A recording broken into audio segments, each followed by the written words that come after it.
So I've knitted up to this point in brioche, and there's the slip-on yarn over because I'm knitting with the green. So it means that this one should be a brioche purl, but I have only one strand of yarn. What to do? Well, if you dig in, you will see. First of all, you can flip it and see if there's a yarn here, and if there is, you can just put it up on the needle, because many times they just slip off the needle. And otherwise, you see, if I go down here, actually there are two strands of yarn right here. So the upper one was actually supposed to be the yarn over, and I just put it on the needle.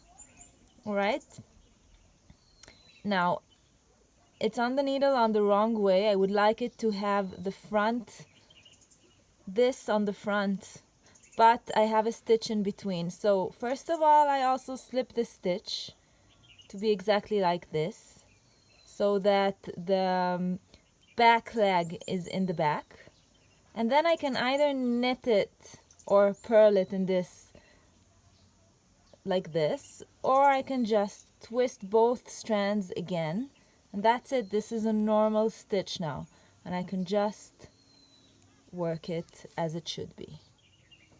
Many times, as I said before, the strand is on the other side, so if I flip it like this, you see, it's right here.